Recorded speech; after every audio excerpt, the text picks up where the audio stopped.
Hey, I'm Dan Timmerman from the Stan's NoTubes Elite Cyclocross team.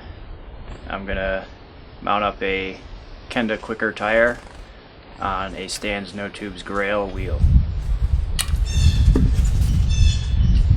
So you're gonna mount the tire just like you would mount a normal clincher tire, one bead at a time. And then the other side. There we go. Next, just take a valve core removal tool. Remove the valve core out of the valve.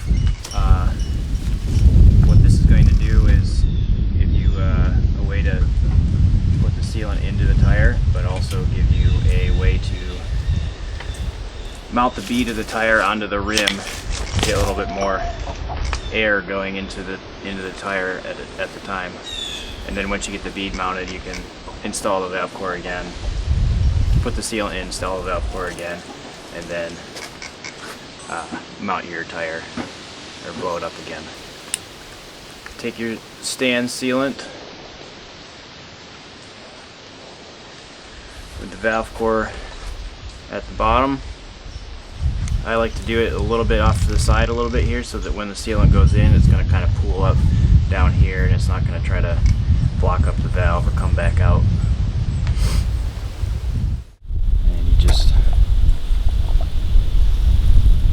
squeeze it all in there. Good. At this point, so you're going to want to make sure that the bead of the tire is not sitting on top of the valve and it's sitting over to the side on the rim. We're all good there. So you want to add enough pressure so that the bead of the tire just will snap up onto the bead seat on the rim. You know, you hear the snapping noise. So you know it's going to be right 35. There we go. That's one side. And we've got both sides.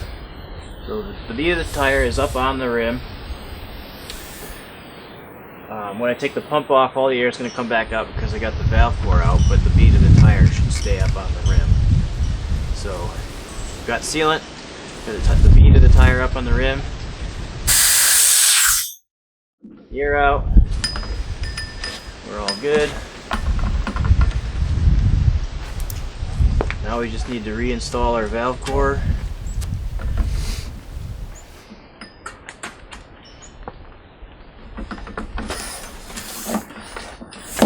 Air it back up to, I'd say, 35 pounds again.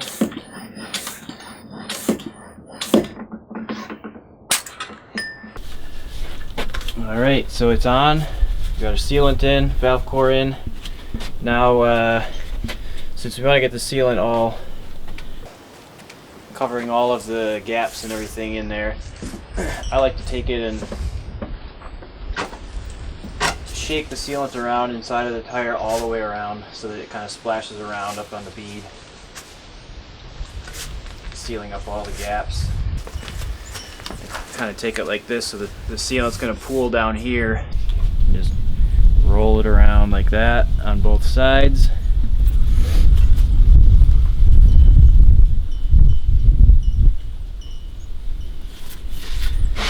Bounce it a little bit.